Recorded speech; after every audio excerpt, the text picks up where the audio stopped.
अब हम जो हमारे नवनियुक्त अधिकारी हैं उनसे हमारी गुजारिश है कि आप 2-2 मिनट किस तरीके से आपने ये मिसाइल कायम की ताकि यहाँ हमारी यंग जनरेशन को मोटिवेशन मिल सके।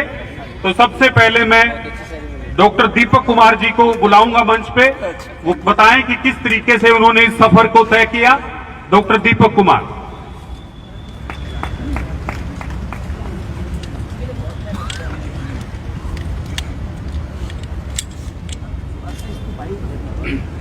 जय भीम।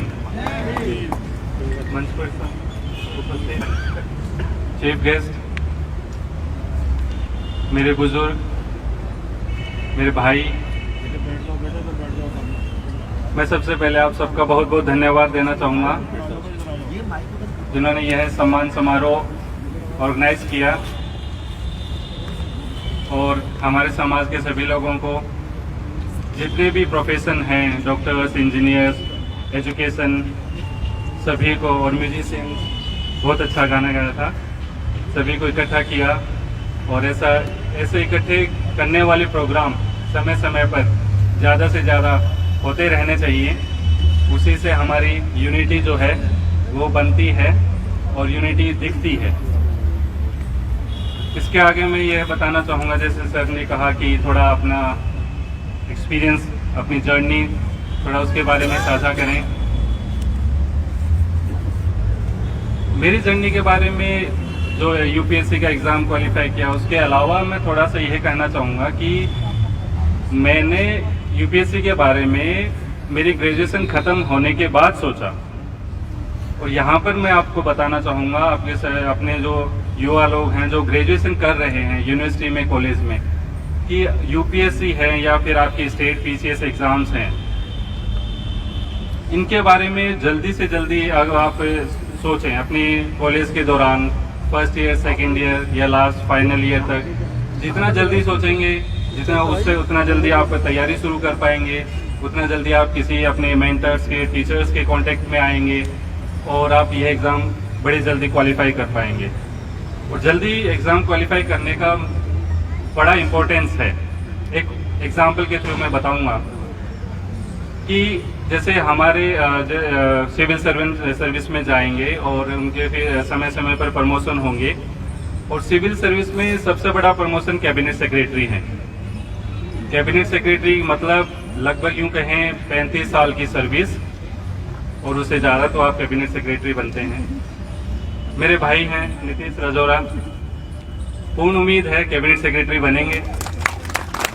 यह एक बड़ी चीज़ है कि हम जल्दी उम्र में जल्दी से जल्दी कोई भी एग्ज़ाम, यूपीएससी है उसके साथ में आप स्टेट पीसीएस करें या फिर कोई भी डिपार्टमेंट आपका है, जो भी एग्ज़ाम देंगे, कम उम्र में उस डिपार्टमेंट में भर्ती होंगे तो सीनियर पोजीशन पर पहुंचेंगे। और सीनियर पोजीशन पर पहुंचने का क्या इम्पोर्टेंस है, मैं सर का एग्जांपल लेकर बताना चाहूँगा। हरियाणा स्टेट के चीफ इलेक्शन कमिश्नर बने सर, तो अपने आप में एक बड़ी इम्पोर्टेंस है। ऐसे ही हमारे समाज से हर डिपार्टमेंट का एचओडी, हेड ऑफ डिपार्टमेंट कहें यूनिवर्सिटी में, या फिर उस डिपार्टमेंट के सेक्रेटरी कहें, उस डिपार्टमेंट के चेयरमैन कहें, अगर हमारे समाज से आदमी होते हैं वहाँ पे, तो कितना हमारे समाज का उत्थान हो सकता है। इस बारे में ज़रूर सोचिएगा। अपने बच्चों को, अपने पड़ोसियों को, जहाँ पर भी जो भी एग्ज़ाम के लिए क्वालिफाई तैयारी कर रहे हैं, उनको आप इस बारे में गाइडेंस दीजिएगा। दूसरा मैं ये कहना चाहूँगा कि शिक्षा तो है ही, लेकिन अभी जो समय चल रहा है और जो अपने 21वीं शताब्दी में जो बदलाव आ रहे हैं, तो क्यों ना हम सिर्फ शिक्षा ही नहीं, शिक्षा के अलावा जो सेक्टर्स हैं जिसमें बॉलीवुड है, बिजनेस है, स्टार्टअप है और इंटरनेशनल लेवल पे जो ट्रेड है, हर सेक्टर में देखो प्रतिभा की कोई कमी नहीं है, हम सब जानते हैं। बस एक अपॉर्चुनिटी की बात है, बस एक गाइडेंस की बात है, बस एक थोड़ी मेंटरशिप मिल जाए, थोड़ी सी राह मिल जाए। तो मैं यह भी उम्मीद करूंगा आप सबसे कि शिक्षा के अलावा इन बाकी सेक्टर्स के बारे में, बाकी बिजनेस है और जो भी इंटरनेशनल लेवल पे अपनी जो पहचान है, उसके बारे में भी सोचें। मैं यहीं पे अपनी वाणी को विराम देता हूँ। बहुत बहुत धन्यवाद। दीपक कुमार जी। अब मैं नीतीश राजौरा जी से निवेदन करूंगा कि वो आएं और अपने एक्सपीरियंस को शेयर करें।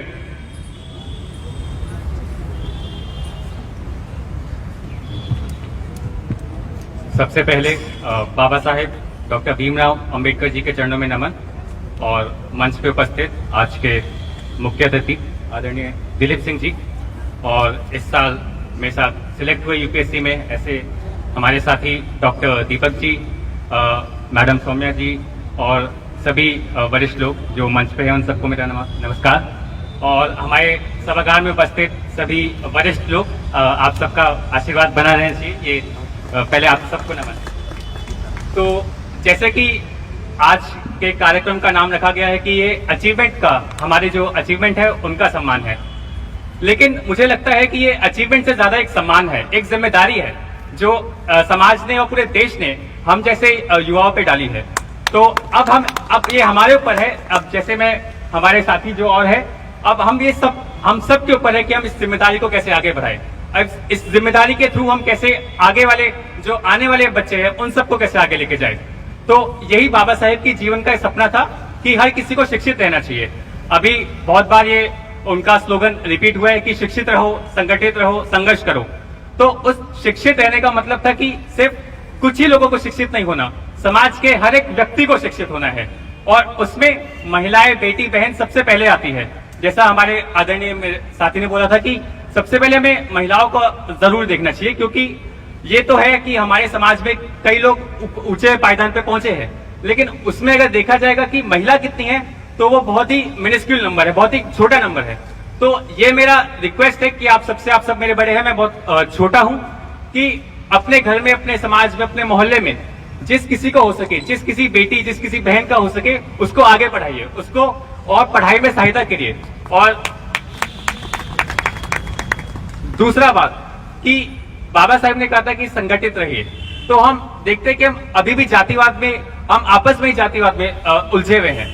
तो हमें इस जातिवाद को सबसे पहले खत्म करना पड़ेगा, क्योंकि इस जातिवाद को खत्म करे बिना ना तो किसी समाज का भला हो सकता है, ना ही देश का भला हो सकता है। तो इस जातिवाद को खत्म करेगा कौन? ये करेंगे हम लोग। तो इस चीज की हमें संकल्प लेना चाहिए, इस चीज की हमें प्रतिज्ञा लेना चाहिए कि हम आपस में पहले जातिवाद नहीं करेंगे और बाकियों से भी जातिवाद नहीं करेंगे। तीसरी बात, बाबा साहब ने कहा था कि संगठित रहिए, संघर्ष करिए। संघर्ष का मतलब सिर्फ मूवमेंट या संघर्ष का मतलब सिर्फ नारेबाजी नहीं है। संघर्ष का मतलब है कि हम आपस में कितना अपने समाज के लोगों को कितना पढ़ा सकते हैं, कितना आगे बढ़ा सकते हैं कि वो आगे जाके अपने समाज के लिए संघर्ष कर सके। तो संघर्ष सिर्फ आईएएस या कुछ नेता लोग नहीं कर सकते, संघर्ष एक डॉक्टर, एक इंजीनियर, एक वकील, कोई भी कर सकता है। तो इसलिए हर किसी को पढ़ाइए। और जैसे हम देखते हैं कि बाबा साहेब ने इतनी सारी डिग्रियां ली थी, तो वो हमारा एक प्रेरणा स्रोत होना चाहिए कि हम अपने समाज को, हर किसी को, बच्चे को इस चीज की प्रेरणा दे कि वो इतनी डिग्रियां ले, उसको पढ़ने के लिए जहां भी हो सके बेस्ट से बेस्ट कॉलेज, बेस्ट स्कूल में भेजे, क्योंकि आगे आने वाले समय में सिर्फ पढ़ाई ही है जो आगे आने वाले समय में देश और समाज का नाम रोशन कर सकता है। तो यही मेरी आप सबसे एक छोटी सी विनती है कि पढ़ाई में सबका योगदान दीजिए, जिस किसी का हो सके आप जिसको पढ़ा सके, छोटा मोटा योगदान हो, किसी की किताब से सहायता कर सकते हैं, किसी की गाइडेंस से सहायता कर सकते हैं। अब भगवान ने हमें आशीर्वाद दिया कि हम इतने ऊंचे पद पे पहुंचे हैं, तो अब मुझसे जितना हो सकेगा मैं आगे आने वाले समाज के लोगों के लिए और जितने समाज के युवा साथी जो आज हमारे साथ यहाँ पे जुड़ रहे हैं, उन सबको भी मैं कहना चाहूंगा कि मुझसे जुड़िए। अगर आपको किसी चीज के आईएएस और यूपीएससी को लेकर किसी चीज के सहायता चाहिए, कुछ पूछना है, तो हम आपके लिए सदैव उपलब्ध है। तो ये मैं उनसे कहना चाहता हूँ। और आखिरी में संविधान का पहला जो शब्द है कि we the people of India, हम भारत के लोग। तो बाबा साहेब ने हमेशा समाज और देश को पहले रखा है। हम ये बाबा साहेब को एक छोटी सी एक भूमिका में ना बांध के उनको बड़े रूप में देखे। उन्होंने वो पूरे देश के नेता थे, ना कि किसी समाज के, ना किसी जाति के। तो इसलिए बाबा साहेब ने हमेशा हम भारत के लोग कहा है। तो इसलिए मेरा एक छोटा सा आग्रह है कि हम जय भीम के साथ जय भारत का नारा भी लगाए। तो जय भीम, जय भारत। जय भीम, जय भारत। धन्यवाद, बहुत धन्यवाद नीतीश राजौरा जी। अब मैं निवेदन करूंगा सौम्या जी से कि वो आए और अपनी बात रखें। हमारे बीच में प्रोफेसर मनी सागर जी शहीद भगत सिंह कॉलेज दिल्ली यूनिवर्सिटी से आए हैं, उनका भी स्वागत है, अभिनंदन है।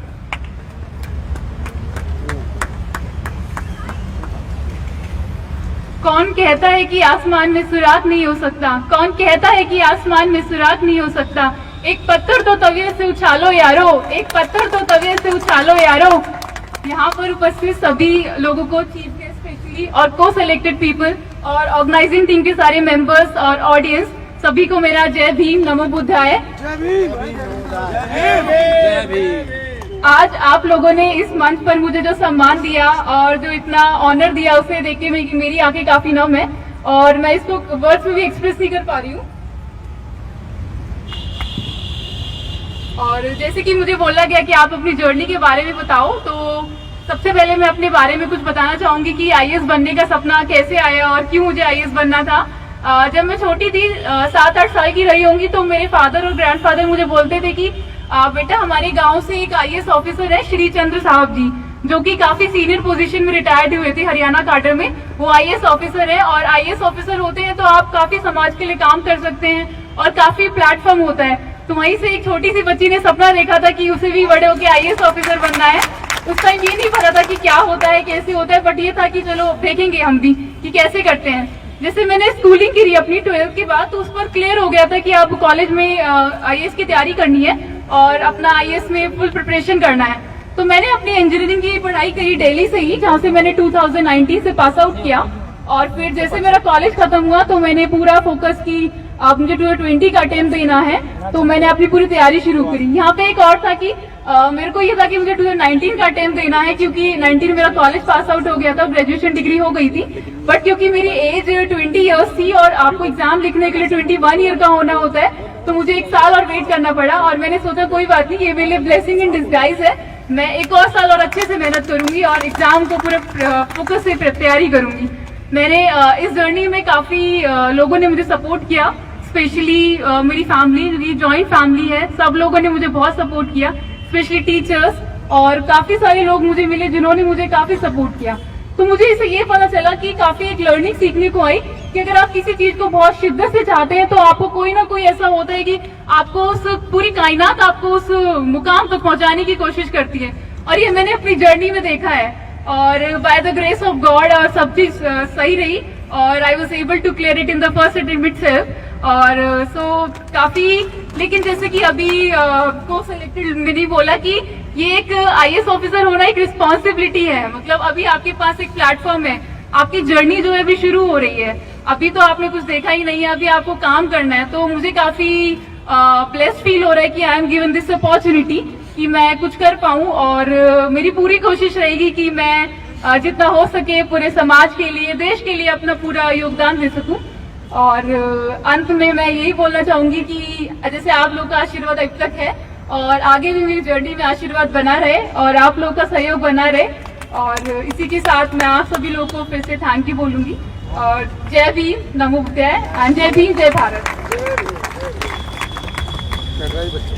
इसी कड़ी में मैडम आशा कंदारा जी राजस्थान से हैं और जब इनका सिलेक्शन हुआ था तो पूरे देश में इनके नाम को जाना गया, पहचाना गया और इनका एग्जाम्पल वास्तव में अपने आप में एक मिसाल है। ये खुद बताएंगी अपने संघर्ष के बारे में, जोरदार तालियों से।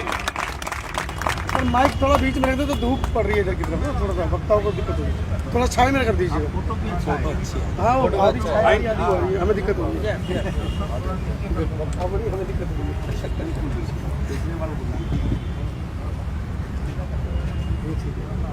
जय भीम, जय भारत।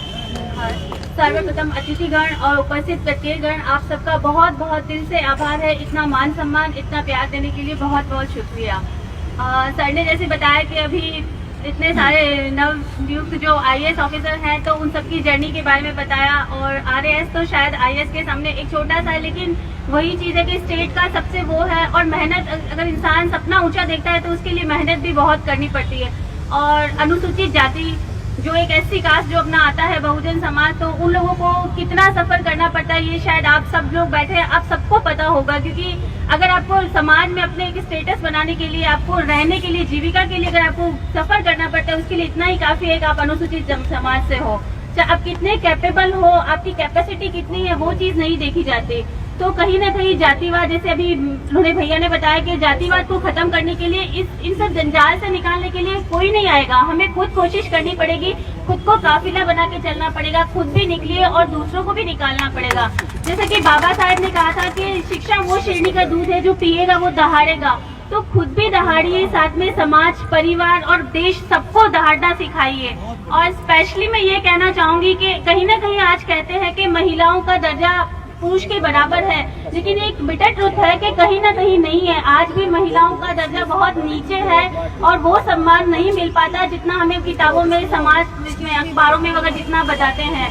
तो मेरी जर्नी के बारे में एक बार मैं ये बताना चाहूंगी आपको कि मेरी 97 में शादी हो गई थी, तब मैंने 12th किया था।